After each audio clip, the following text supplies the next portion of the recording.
So I'm troubleshooting why the Jeep won't start, and yesterday I did start it and it died about 10-15 seconds after it started, and I was thinking maybe it had something to do with me adding oil. I did check and the oil level was like even less than what it is right now.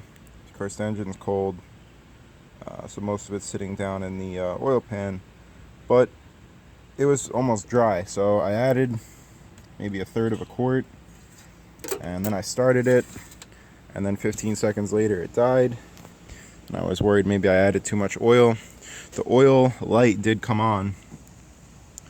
I do have the check engine light on because of the ORM off-road modification. Really the mass airflow sensor that's unplugged over there, so that's completing the EGR delete because I never got this tuned.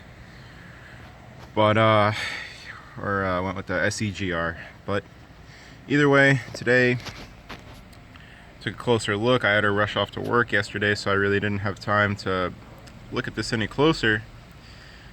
So I tried starting it again today, and it cranks, it doesn't start. Came here to the fuel head, and now I noticed that there's no fuel at all in the fuel line. So it pretty much just ran itself out and died. And now I got some definite air intrusion along the lines. I can't get any pressure at all to build here. So something happened somewhere below the fuel head, between the tank and the head. Fuel bridge I checked, because that I had just done. That lower return line blew off on me when I was doing a standing start involving another vehicle, and that blew off. I lost like 7 gallons in 10 minutes, but I put it back on with this hose clamp over here as opposed to those spring releases, and it seems to be working fine. So the fuel block, the fuel bridge, that all looks fine. Everything appears to be connected over here, and I just can't get pressure to build in the fuel head.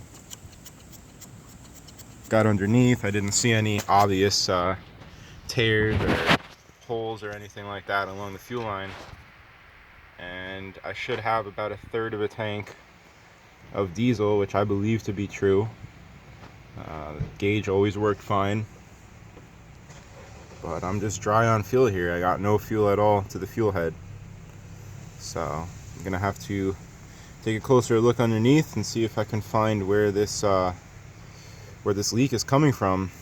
And just my luck, it's probably gonna be something that's like the size of a pinhole, and I'm not gonna have much luck finding it just sitting here in the driveway. So hope this doesn't have to go up on a lift, but it's a good chance it will, and see what I can troubleshoot from here on. I was figuring like worse than this, just from the way, just because I added a little bit of oil and then this happened. I was worried maybe I added too much oil or something like that, but nope.